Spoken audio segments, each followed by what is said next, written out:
What's going on? This is Grapharoth. Today we're going to take a look at one of the most versatile ways of modeling trees, bushes, and other plants. L systems. I've also used L systems for different types of coral, like staghorn coral. So over here in Houdini we'll find the L systems tool on the Create shelf. So I'll just go ahead and click on L systems. I could place it anywhere in the viewport, but I'm just going to hit enter, just so it establishes itself at the origin. So this L system already has some rules. L systems are so called because they were developed by Aristide Lindenmayer, who was a Hungarian biologist. And the whole premise of Lindenmayer's work was that plant growth follows certain rules, which are repeated over and over. And it's easy to see branching growth as a series of repetitions, as long as you understand that these repetitions do not necessarily occur in a straight line. So I'm just gonna take a minute to hit D, go to Guides, turn off the origin gnomon, just so you could see the whole structure.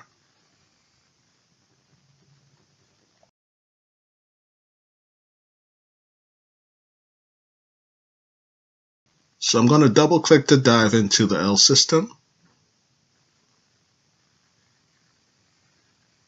And if we could take a look at these tabs, this is where we determine the geometry. And the most important setting here is the generation setting. At the moment it's 7 generations, and you'll understand how that works in a minute. Here in the Values tab, we have some general settings. These settings are referenced by default in the rules. The rules, it's kind of like a scripting language. You just have letters and symbols represent instructions. The rules themselves are based on Lindenmayer's code, which are referenced here in the Houdini reference. So if you go over to sideeffects.com, go over to support, click on documentation. You want Houdini 17.0, and then you want geometry.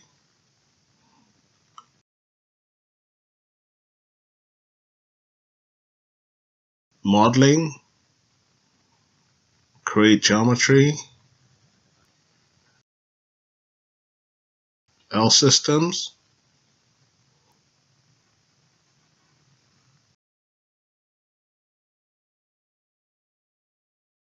L system. Here you can learn all about L systems, the syntax, the rules.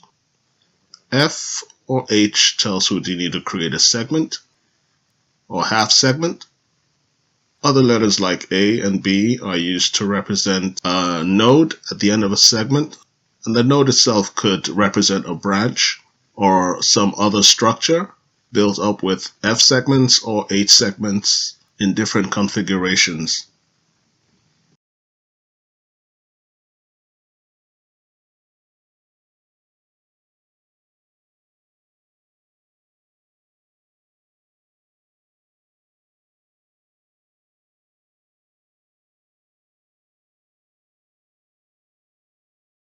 The orientation of branches usually defaults to the angles specified in the values. The actual angle of rotation is determined by these symbols you'll find here. Plus means swing right, minus swing left. Ampersand means pitch up or back. A caret means pitch down or pitch forward. 2 backslashes roll clockwise. / roll counterclockwise.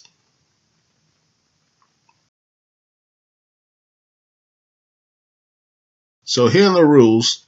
The premise handles the part of the structure before branching begins.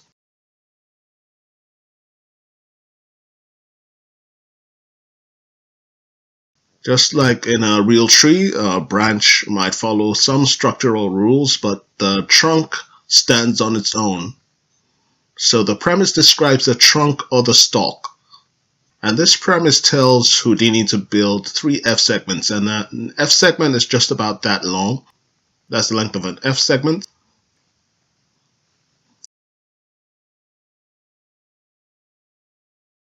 Two F segments, 3 F segments. Be aware that the small f, small letter f, represents an empty segment. And in the same way, big H represents a half segment and small h represents an empty half segment. So that's the premise from here to here. So now we go into the branching rules. This says where you have an A, replace that A with these branching rules. And these rules say branch out of B. Square brackets represent a branch, so this means branch out of B. We'll go into what a B is in a minute. So branch out of B,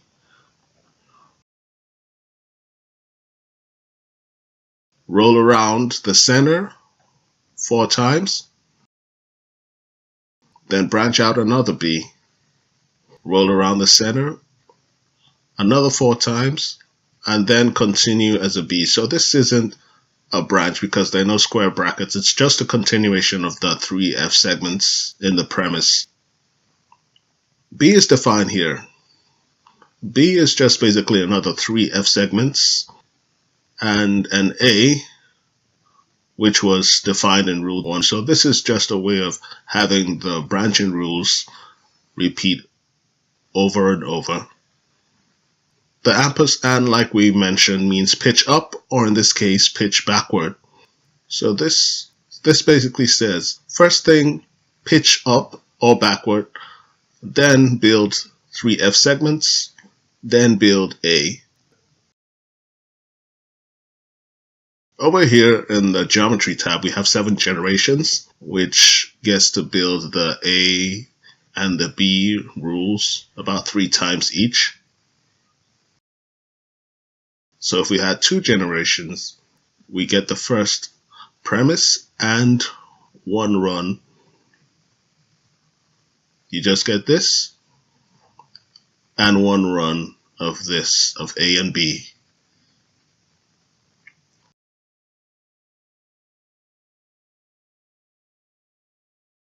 So if we did 4 generations, then we have the rules applied here, and then we have the rules applied here. And if we had 6 generations, we have the rules 1 and 2 applied 1 more time. And if we had 8 generations, we have the rules applied yet another time. It's the same rules, 1 and 2 applied all the way from here to here. So this is a good enough skeleton for a tree of some kind.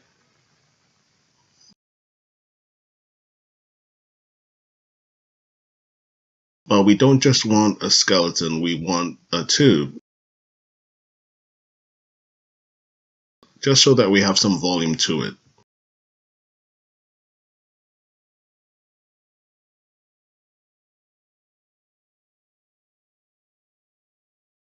So we could take the thickness up to 0.2 or more.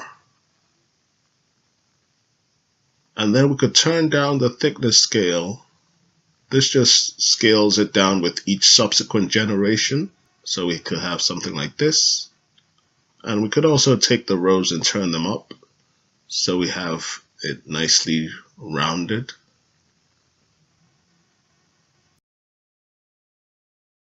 And we're gonna need to build some leaves, so I'm just gonna go up here and hit tab and type in circle. I'm just gonna change my viewport to front view. Change the geometry type from primitive to polygon. select it and scale it down, and move it over so that the anchor point is at the tip of the leaf, just so it works. And I'm going to connect the output of the geometry into the leaf input of the L system, the J input.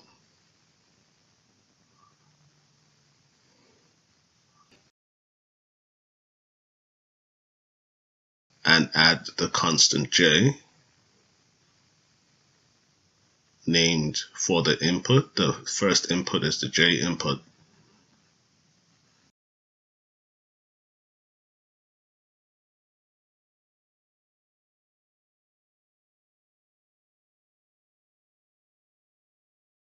So I'm just going to go back into perspective view and orbit around. So that's one leaf. Let's do a little bit of the same roll around we had with the branches and add another leaf.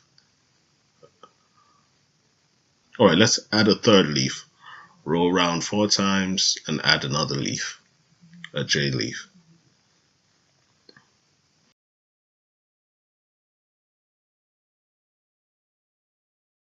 We could also take all of that, copy it, and paste it somewhere in there.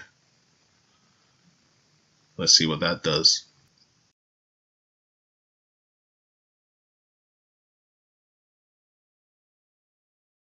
I guess it wouldn't hurt to put these in brackets. The other alternative would be to make a rule 3 just for building the leaves and call it C or something. And of course we could also go back in here and scale the leaves down.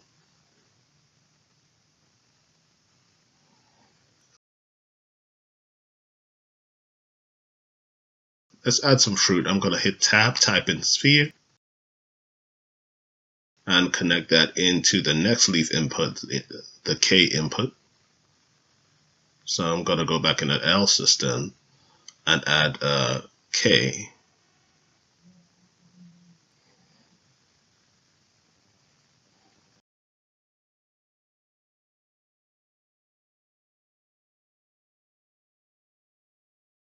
So I'm going to turn on the size. I'm just going to add in a transform just so I could move the fruit around. Don't like them on the very tips of the branches.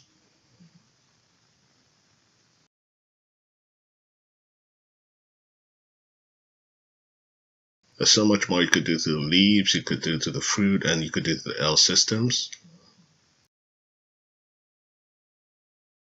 Before we leave, I'm just going to create another L system. Just put it anywhere. Dive into the L system and check out the presets. So we have a bush preset, a corded leaf,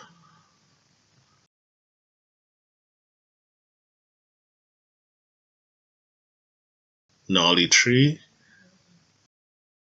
The dandelion is especially interesting because the angle channel is animated. So you could animate the angle until you have a shape that you like, and you could just go in there and delete the animation channel, just kind of freeze it at that point, and then you could go in, change that to tube, turn down the thickness scale. There's just so much more you could do with L systems. You're only limited by imagination. But that's about all we have time for. So you'll have a good week. For early access and tutorial requests, check out my Patreon, patreon.com/Grapharoth. Grapharoth out.